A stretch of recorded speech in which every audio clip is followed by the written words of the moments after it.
Good morning সবাইকে। কি রোদ দেখেছো, অনেকদিন পর রাস্তায় বেরিয়েছি। এই টাইমে বেরোনোই হয় না অনেক দিন। ছেলে স্কুলে, আজকে ছেলের সাথে এসেছি, ওর শরীরটা ভালো না, তাই ভাবলাম আজকে আমি দিয়ে আসি স্কুলে।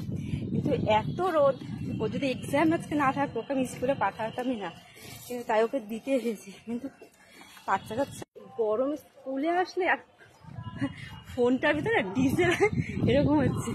এই গরমে স্কুলে আসলে বাচ্চা কাচ্চারা সব একদম। লোকেশনটা খুব সুন্দর লাগছে না, দারুণ লাগছে।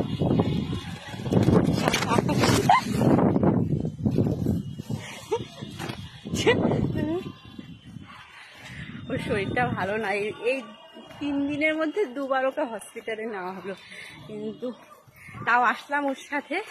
ঠিক আছে, লোকেশনটার জন্য আমি ক্যামেরাটা অন করলাম। লোকেশনটা তো দারুণ লাগছে, হালকা মেঘও আছে আকাশে। আমার ট্রেন আসলে তো কথা বলাই যাবে না, ট্রেনের আওয়াজে কান মান কেটে যাবে। তো কেমন আছো সবাই বলো। অনেক নতুন নতুন বন্ধু এসেছে আমার পরিবারে, সবাইকে অনেক শুভেচ্ছা। তখন ফোনটা ধরে না, তোমাদের সবার জন্য আমার কাজের উৎসাহ আরো বেড়ে যাচ্ছে। সবাই একটু পাশে থেকো, ভালোবাসা দিও, আমিও তোমাদেরকে অনেক অনেক ভালোবাসা দেবো। তো টাটা সবাইকে, ভালো থাকবে।